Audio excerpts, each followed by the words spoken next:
2024 లేదా 25లో డిగ్రీ లేదా బీటెక్ చదివారా? సాఫ్ట్‌వేర్ జాబ్ కోసం ఎదురు చూస్తున్నారా? అయితే కోడ్ జ్ఞాన్ 100 డేస్ కోర్సులో చేరండి, జాబ్ సాధించండి.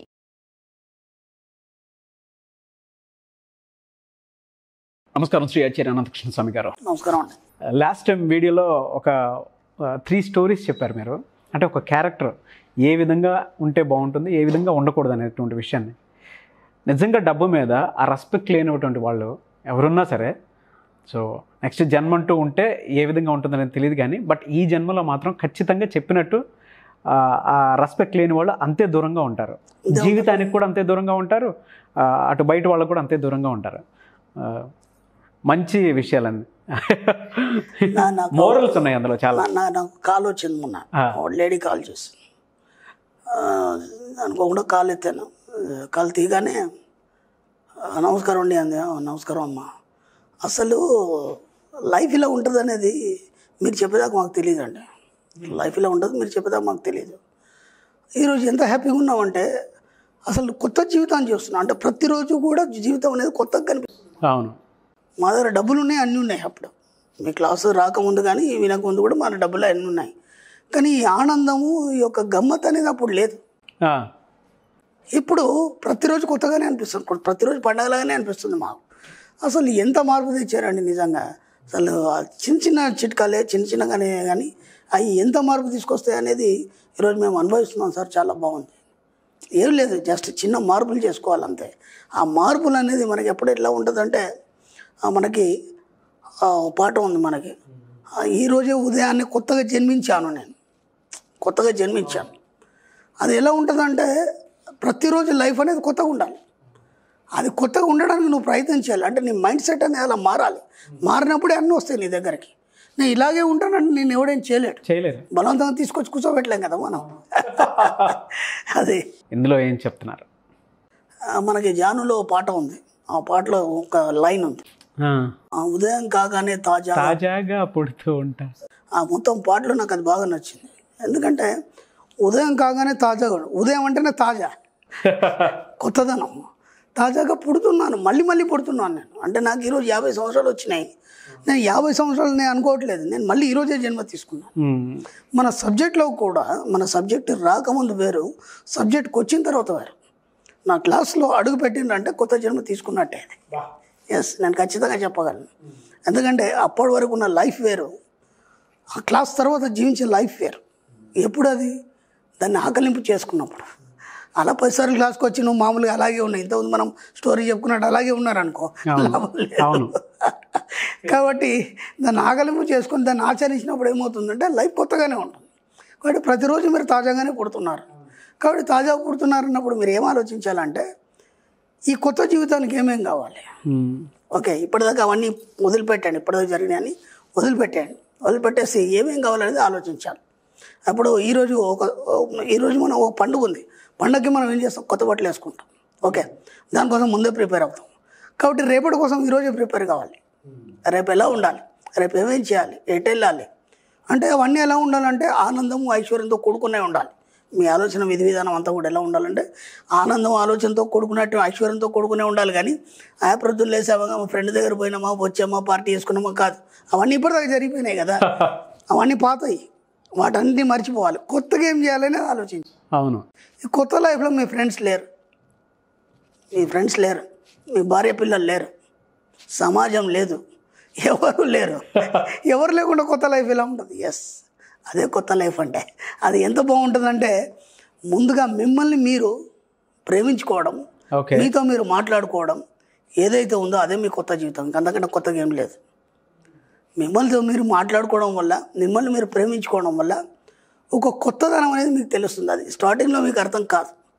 మ్యాక్సిమం నేను ఎన్నోసార్లు చెప్పాను. అంటే భార్య పిల్లలు కానీ, సమాజం కానీ, ఫ్రెండ్స్ కానీ, బంధువులు కానీ, ఇవన్నీ కూడా మీకు ఒక బాధ్యత మాత్రమే చెప్పాను. కానీ మనం దాంట్లోనే అన్నీ ఉన్నాయి అనుకున్న తర్వాత మీరు దాంట్లో కలిసిపోతారు, మీరు కనిపించారు. అర్థమైందా? మీ వ్యక్తిత్వం కానీ, మీరు కానీ మీకు మీరుగా కనిపించారు. బయట వాళ్ళకి కనిపిస్తుంది, అది సంబంధం లేదు. మీకు మీరుగా కనిపించాలన్నప్పుడు మీతో మీరే మాట్లాడుకోవాలి. అలా మాట్లాడుకున్నప్పుడు మాత్రమే మీరు ఏంటనేది అర్థమవుతుంది. అసలు ఈ డబ్బు సంపద ఐశ్వర్యం ఏంది, సత్యం ఏంది, నిజమేంది, అసలు ఈ లైఫ్ అంతా డిఫరెంట్గా ఎలా ఉంది. ఇప్పటిదాకా మనం ఏమనుకుంటున్నామంటే నేను సంపాదిస్తున్నాను, ఒక పరపతి ఉంది, సమాజంలో ఇవన్నీ ఉన్నాయి. ఇది కాదు లైఫ్ కంప్లీట్గా. ఇదంతా ఏంటంటే యాక్షన్. అది మనం అనుకుంటాం, అది నిజం అనుకుంటున్నాం. కాదు, దీనికంటే డిఫరెంట్గా ఉంటుంది లైఫ్. మా సబ్జెక్ట్లో మన లైఫ్ అంతా డిఫరెంట్గా ఉంటుంది. అది అనుభవించిన నాకు చాలామందికి తెలుసు. కొందరు వస్తారు నా క్లాస్కి, వాళ్ళు మ్యాక్సిమం రెగ్యులర్గా వస్తుంటారు క్లాస్కి, రెగ్యులర్గా వస్తుంటారు. అసలు నన్ను దూరంకి వెళ్ళి చూడగానే ఒక నమస్కారం పెట్టేస్తారు, వీళ్ళు పక్కన కూర్చుంటారు. అసలు ఎవరితోని మాట్లాడరు, ఎవరు మాట్లాడినా వీళ్ళు మాట్లాడరు, ఎవరితోని ఎలాంటి చర్చలు చేయరు. సపోజ్ ఎవరు అడిగి ఇంతకుముందు వచ్చారండి క్లాస్కి అది అంటే అంటారు, అంతే. ఏ సార్ అంతే. ఏంటి ఇలా ఎవరికి అర్థం కాదు వాళ్ళ పరిస్థితి. అర్థమైందా? అదే మీరు చెప్తుంటే తనలో తను రమించడం, దాన్ని ఏమంటారు, తనలో తను రమించడం. ఓకే. కాబట్టి తనలో తను రమించడం అని తనతో తను మాట్లాడుకుంటూ తన ఆలోచనలన్నీ తనలో ఉన్న మనిషికి చెప్పడం అనమాట. అందుకే మిర్రర్ వర్క్ చేయమనేది. దానివల్ల ఏమవుతుందంటే అనేక సమస్యలు క్లియర్ అయిపోతాయి. రెండోది, మీకు సరైన మార్గ నిర్దేశత్వం అనేది జరుగుతుంది. మీకు ఏ విషయంలో అయినా సరే మీరు ఎవరినేం అడగాల్సిన అవసరం లేదు, మీకు అన్నీ తెలుస్తుంటాయి, అన్నీ కనిపిస్తుంటాయి. దాంతో ఏమైపోతుందంటే మీకంటూ మీకు అంతర్లీనంగా ఒక సామ్రాజ్యం ఏర్పడుతుంది. అప్పుడు అనిపిస్తుంది ఎవరితో మాట్లాడాలనిపించదు మీకు. ఈ సమాజంతో కలవాలి, ఇదంతా కంప్లీట్ డిఫరెంట్. ఆ సామ్రాజ్యమే వేరేది. దాంట్లో ఎంత ఆనందం ఉంటుందంటే ఆ ఆనందంలో మీకు అన్నీ వస్తాయి. అక్కడ డబ్బు వస్తుంది, సంపద వస్తుంది, ఐశ్వర్యం వస్తుంది, తృప్తి వస్తుంది, సంతోషం వస్తుంది. మీకు ఇది ఎక్కడ లోటు ఉండదు, సంపూర్ణత్వం అనేది దాంట్లో వస్తుంది. అందుకనే ఆ లైఫ్ని వాళ్ళు అనుభవిస్తున్నారు. వస్తారు, ఒక పక్కన కూర్చుంటారు, అయ్యో క్లాస్ వింటారు. జస్ట్ ఎప్పుడైనా చెప్పంటే వాళ్ళు ఎక్స్పీరియన్స్ చెప్తారు. నాకు ఎన్ని కోట్ల అప్పు ఉంది, నేను ఎన్ని కోట్లు తీర్చేసాను, ఈరోజు హ్యాపీగా ఉన్నాను, అంతే. అంతకంటే ఎక్కువ మాట్లాడరు. మళ్ళీ వాళ్ళు ఏందనేది నాకు తెలుసు, నేనేందని వాళ్ళకి తెలుసు. కొన్ని ఎలా ఉంటాయంటే దక్షిణమూర్తి స్వరూపం ఉంటుంది మనకి. ముందర సప్తర్షులు కూర్చుంటారు. మనం దీని మీద కూడా ఇంతకుముందు ఒకసారి స్టోరీ చెప్పుకున్నాము. అక్కడ దక్షిణమూర్తి శివుడు మాట్లాడాడు, అలా వాళ్ళు మాట్లాడరు, అలా చూస్తారు అంతే.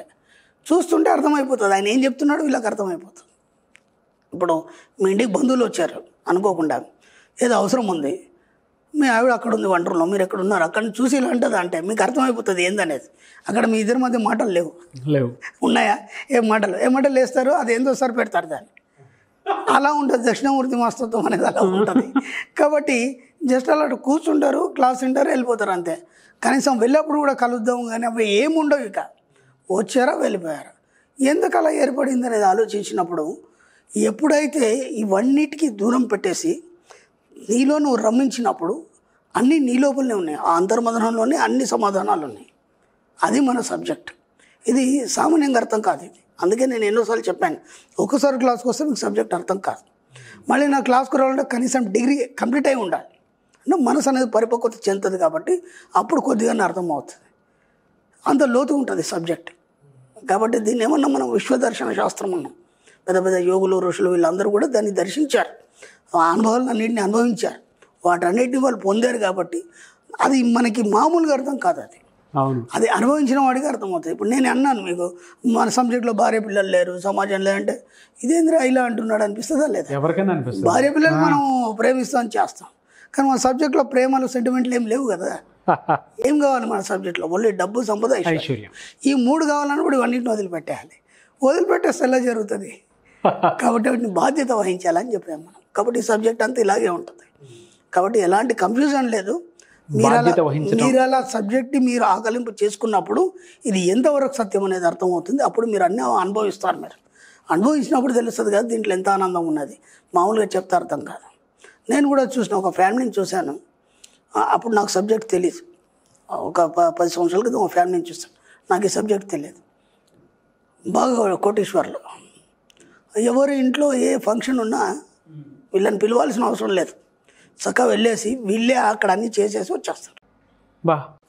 ఎవరి ఇంట్లో ఎవరైనా మనిషి చనిపోయినా సరే వీళ్ళే వెళ్తారు, అక్కడ అన్ని కార్యక్రమాలు చేస్తారు, డబ్బులు కూడా వీళ్ళే పెడతారు. వాళ్ళతో వీళ్ళకి సంబంధమే ఉండదు అసలు. అంత గౌరవం అనమాట. వెళ్ళేసి అవన్నీ చేస్తారు, వస్తారు. ఏనాడు వాళ్ళు ఏడ్చింది చూడలేదు, ఏనాడు నవ్వింది చూడలేదు. ఇప్పుడు సపోజ్ వాళ్ళ ఫ్యామిలీలో ఎవరికైనా ఏమైనా అయిందని ఎవరైనా అడవుడికి వచ్చేసి ఏమండి మీ వాడికి ఇలా యాక్సిడెంట్ అయిందని, ఓహో అలాగా, సరే పద సరే పద అంతే, ఇంకా మాట లేదు. ఒక గట్టిగా అరిచి కేరింతలు పెట్టేసి సంతోషాన్ని వ్యక్తం చేసింది ఎప్పుడు లేదు. ఎందుకో నేను అనుకున్నాను, అసలు వీళ్ళు మనుషులైనా, అసలు వీళ్ళు ఎలా ఉంటారు, అక్కడ వాళ్ళ బాధగాని సంతోషంగానే ఉండదా. వాళ్ళు ఆ బ్రహ్మానంద స్థితికి వెళ్ళారు కాబట్టి వాళ్ళకి అన్ని సమానంగా కనిపిస్తాయి. ఆ బ్రహ్మానంద స్థితికి ఎస్, అది మన సబ్జెక్ట్. గ్రేట్.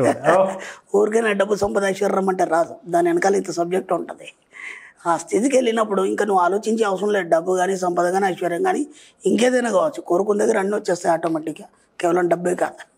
ఆ స్థితికి వెళ్ళడానికి ప్రయత్నం చేయండి, ఎంత వీలైతే అంత. Really great subject. Thank you so much Sriyacharya Anantakrishna Swami గారు. Thank you. సుమన్ టీవీలో మీ పర్సనల్ అండ్ బిజినెస్ ప్రమోషన్స్ కోసం కింది నెంబర్కి కాంటాక్ట్ చేయండి.